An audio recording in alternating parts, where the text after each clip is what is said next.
Assalamualaikum warahmatullahi wabarakatuh sahabat MS Gufron Official. Karomah Syekh Nawawi Al-Bantani menjadikan telunjuknya lampu. Pada suatu waktu beliau pernah mengarang kitab dengan menggunakan telunjuk beliau yang dijadikan sebagai lampu, saat itu dalam sebuah perjalanan. Karena tidak ada cahaya dalam syukduf atau rumah-rumahan, sementara aspirasi tengah kencang mengisi kepalanya.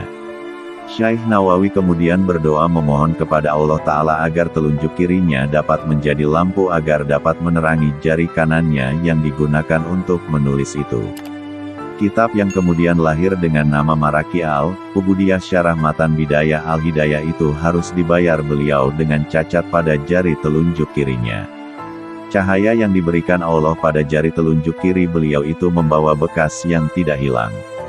Melihat Ka'bah dengan telunjuknya, karomah beliau yang lain juga diperlihatkannya di saat mengunjungi salah satu masjid di Jakarta yakni Masjid Pekojan.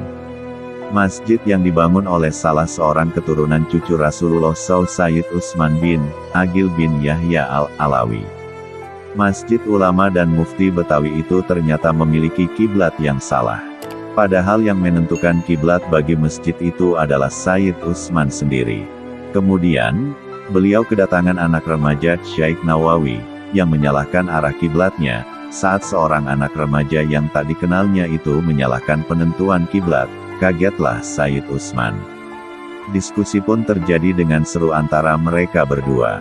Sayyid Utsman tetap berpendirian kiblat Masjid Pekojannya itu sudah benar. Sementara Syekh Nawawi remaja berpendapat arah kiblat masjidnya itu harus dibetulkan.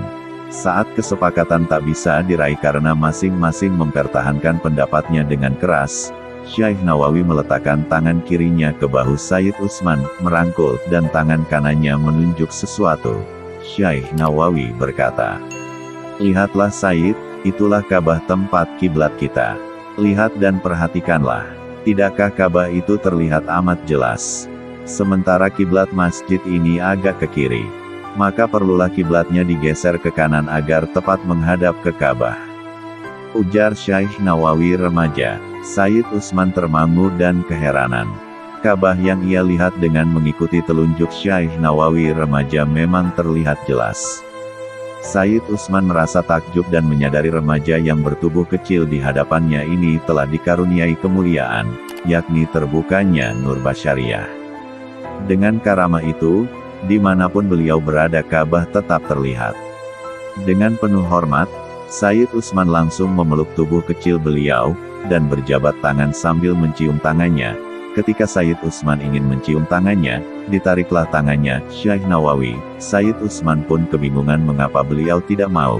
Sayyid Utsman pun bertanya dan Syekh Nawawi menjawab, "Karena saya tidak pantas untuk bersalaman sambil dicium begitu olehmu."